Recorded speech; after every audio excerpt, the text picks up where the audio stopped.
양도세자들에게 도움이 될 만한 절세품이 있다면 증여를 통해 절세를 세금이 없습니다.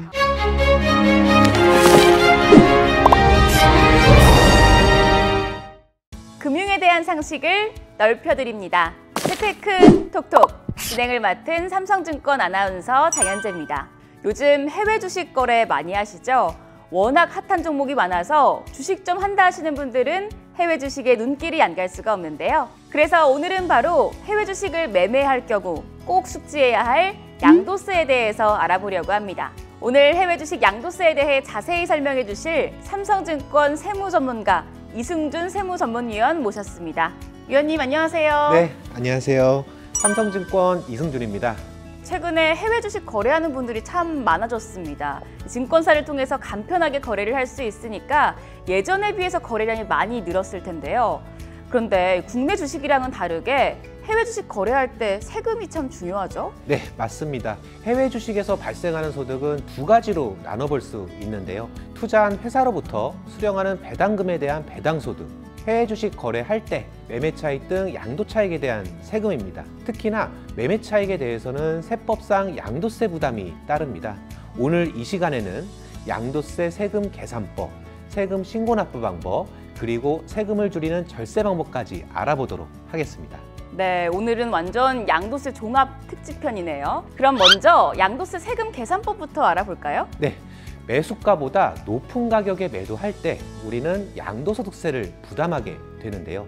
해외 주식 양도세는 매년 1월 1일부터 12월 31일 1년을 기준으로 하여 실현된 손익을 기준으로 계산합니다. 양도한 가액에서 취득한 가격과 매도할 때 부담하는 증권거래세, 수수료 등 양도 비용을 차감하여 양도 차익을 산정하는 거죠. 양도 차익에서 연간 250만 원 기본 공제를 차감하여 과세 표준을 산정하고요. 과세 표준에서 소득세 20%, 지방소득세 10%를 합한 22%의 세율을 적용해서 양도세를 계산합니다. 네, 위원님 말만 들어서는 조금 어려운데 사례로 설명해 주실 수 있을까요? 물론이죠. 1년 동안 실현된 양도 차익이 1억 원이라고 가정하면 연간 250만 원 공제를 차감한 9,750만 원이 과세 표준이 됩니다. 과세 표준에 22% 세율을 곱한 2,145만 원이 부담해야 할 양도세입니다. 아, 이 22% 말만 들을 때보다 2,145만 원을 세금으로 내야 한다고 하니까 제가 내는 것도 아닌데 마음 한켠이 허해지네요. 주식을 하다 보면 이익이 나는 경우도 있지만 손해를 볼 때도 있잖아요. 그러면 이 양도세는 이익을 본 금액에만 해당이 되는 건가요? 그렇진 않습니다. 이익을 본 금액만 기준으로 한다면 억울하겠죠. 1년 동안 실현된 이익뿐만 아니라 법에서 정하는 일정한 손실도 반영해서 양도 차익을 산정합니다. 네, 예를 들어서 해외 주식 A 종목에서 5천만 원의 이익이 그리고 해외 주식 B 종목에서 1,000만 원의 손실이 발생한다면 양도 차익은 4천만 원이 되는 거죠? 네, 맞습니다. 장현재 아나운서 예로 설명을 해보자면 이 5천만 원, 손실 1,000만 원으로 총 4천만 원 양도 차익이고 연간 기본공제 250만 원을 차감한 3,750만 원의 세율 22%를 적용한 825만 원이 납부해야 할 양도세입니다. 손익통사는 매년 1월 1일에서 12월 31일 사이 확정된 손익만 상계 가능합니다. 1년간 해외 주식에서 발생한 이익과 손실이 상계가 되니까 그나마 안심이 되네요. 그럼 다른 예를 또 들어볼까요? 제가 해외 주식 A를 거래해서 5천만 원 이익을 받고 국내 상장 주식 B를 거래해서 1,000만 원 손해를 봤다면 그럼 이런 경우에도 양도 차익이 4천만 원이 되나요? 아니면 해외 주식 거래로만 적용이 되는 건가요? 네, 이런 경우에는 국내 상장 주식 B가 과세 대상 주식에 해당하는지에 따라 상계 여부가 달라집니다. 해외 주식은 무조건 과세 대상이기 때문에 동일 연도에 실현된 이익과 손실을 상계가 가능하지만 국내 주식은 양도세 과세 대상인지 확인하고 상계 여부를 따져볼 수 있습니다. 단일 종목 기준으로 직전 사업연도 말 특수관계자 포함해서 10억 원 이상 보유하신 경우 세법에서는 대주주라고 하는데요. 세법상 대주주가 양도하는 상장 주식 손익, 상장 주식의 장외 양도 손익, 그리고 비상장 주식, 그리고 해외 주식 간에 1년간 실현된 이익과 손실이 상계됩니다.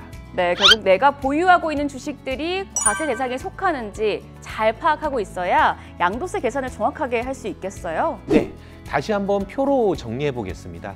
국내 주식 B가 세법상 대주주에 해당한다면 해외 주식 A의 이익 5천만 원과 국내 주식 B의 손실 1,000만 원을 상계한 4천만 원 기준으로 양도 차익이 산정되어 약 825만 원의 양도세를 부담합니다. 하지만 국내 주식 B가 소액주주에 해당한다면 과세 적용이 되지 않아 손익상계가 어려우므로 해외 주식 A의 이익 5천만 원만 기준으로 양도 차익이 산정됩니다. 양도세는 1,045만 원이 되네요. 네, 위원님 역시 직접 계산을 해봐야 이해가 쏙쏙 잘 되는 것 같습니다. 그러면 이 손익상계를 잘 활용한다면 세금을 많이 줄일 수 있을 것 같아요. 네, 그렇죠. 1년간 이익과 손실을 상계하여 양도 차익을 산정하니까 연말 이전에 손실상계 규정을 잘 따져본다면 양도세 부담을 크게 줄이실 수 있습니다. 한 해 동안 실현된 이익이 많은데 평가 손실 중인 해외 주식이 있거나 대주주에 해당하고 평가 손실 중인 국내 주식을 같은 해에 매도하여 손실을 확정한다면 손익상계를 통해 양도세 절세 혜택을 볼 수 있겠죠. 네, 그렇다면 위원님, 보통 이 해외 주식은 달러나 위안화 같은 현지 통화로 투자를 하잖아요. 환차익에 대한 부분도 고려를 해야 될 것 같은데 환차익에 대한 세금은 어떻게 되나요? 네, 개인 투자자의 경우 원화 환전에 따른 손익은 세법에서 열거되지 않은 소득 해당해서 세금이 없습니다. 아, 매번 열거되지 않는 소득만 있었으면 좋겠어요. 다만 해외 주식 양도세 계산을 위한 양도차익 산정에 있어서 양도가액의 양도 시점의 환율 그리고 취득가액의 취득 시점의 환율이 각각 적용돼서 양도 시점과 취득 시점의 환율 변동분이 양도 차익에 포함되는 효과가 발생하게 됩니다. 예를 들어 미국 주식 A를 7월 1일에 100달러에 취득하였고 9월 1일에 취득가액과 동일한 100달러로 양도했다고 가정해 보겠습니다. 7월 1일의 환율이 1,100원, 9월 1일의 환율이 1,150원이라면 양도가액은 100달러의 양도 시점 환율인 1,150원을 곱한 11만 5천 원이 되고요. 취득가액은 100달러의 취득 시점 환율인 1,100원을 곱한 11만 원이 됩니다. 네, 취득 가격과 양도 가격이 동일해서 이 환율 상승에 따른 손익이 양도 차익에 포함이 되는 거네요. 반대로 환율이 하락했다면 환율 하락에 따른 손실이 또 양도 차익에서 차감이 되는 거겠죠? 네, 맞습니다. 그러면 양도세 세금 신고와 납부가 5월 말까지 기한이 정해져 있는데요. 위원님, 사실 기한에 맞춰서 세금을 내는 게 바쁜 현대인들에게는 쉽지 않습니다. 만약에 혹시나 기한을 놓치게 되면 어떻게 되나요? 세법에서 정해진 신고기한 내에 세금을 신고하거나 납부하지 않으면 가산세가 추가로 발생합니다. 무신고에 따른 신고불성실 가산세와 납부지연 가산세 두 가지가 추가되는데요. 부담이 만만치 않습니다. 신고불성실 가산세는 20%가 가산되고요. 납부지연 가산세는 연 9.125% 일할 계산하여 가산됩니다. 바쁘다는 핑계에 대한 응징이 몇 배로 돌아오는 거네요. 네, 원래 납부해야 될 양도세가 1억 원인데 신고 미납으로 3년 후에 국세청에서 적발되어 신고 납부한다면 신고불성실 가산세가 1억 원의 20%인 2천만 원이 추가되고요. 납부지연 가산세는 1억 원의 3년치 금액인 27.37%가 가산되어 2,737만 원이 추가됩니다. 그러면 신고 미납으로 3년치 가산세가 무려 4,737만 원이네요. 정신 차리고 기한 맞춰서 신고 잘 해야 될 것 같습니다. 그러면 투자자분들에게 도움이 될 만한 절세팀이 있다면 또 뭐가 있을까요? 양도 차익이 많이 발생하신 해외 주식의 경우 증여를 통해 양도세 절세를 기대해 볼 수 있다는 점입니다. 예를 들어 3억 원에 취득한 해외 주식을 6억 원에 양도하는 경우를 살펴보겠습니다. 3억 원의 양도 차익에 대한 연간 250만 원 공제 후 22% 세율을 적용하면 6,545만 원의 양도세를 부담하게 됩니다. 부부간에는 10년간 6억 원까지 증여세 없이 증여할 수 있는데요. 최근 10년 내에 증여재산이 없고 해외 주식의 증여재산가액이 6억 원으로 평가된다면 증여받는 배우자가 부담해야 할 증여세는 따로 없습니다. 위원님, 그러면 10년간 6억 원까지는 증여세 없이 증여를 할 수 있으니까 3억 원에 취득한 주식을 6억 원의 배우자에게 증여를 하게 되면 양도세를 아낄 수 있는 거네요? 네, 맞습니다. 그리고 증여할 때 증여세법에 따라 증여재산을 평가해야 하는데요. 해외 상장 주식을 증여할 경우 일반적으로 증여의 이전 2개월, 이후 2개월, 즉 총 4개월의 종가평균액을 기준으로 증여재산가액을 산정하게 됩니다. 환율은 증여일의 기준 환율을 적용한다는 점 기억해 두시면 좋을 것 같습니다. 네. 그리고 증여를 활용한 주식 양도세 절세의 경우 주의해야 하는 사안이 있습니다. 바로 주식 양도대금이 당초 증여자에게 다시 돌아가면 안 된다는 겁니다.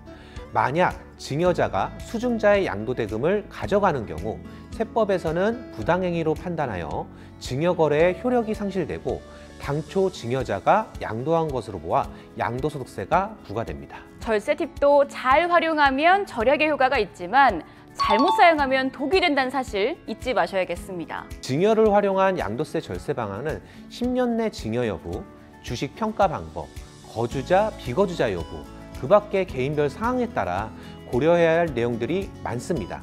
반드시 실행 전에 세무 전문가의 자문을 받아보시기 바랍니다. 네, 오늘 삼성증권 이승준 세무전문위원 모시고 해외 주식 양도소득세에 대해 알아봤는데요. 참고로 세법은 수시로 바뀌기 때문에 꼭 전문가의 자문이 필요하다는 점 기억해 주세요. 오늘 좋은 말씀 감사합니다, 위원님. 감사합니다. 절세 꿀팁도 언제나 삼성증권과 함께. 그럼 저희는 다음 시간에 또 만나요. 안녕!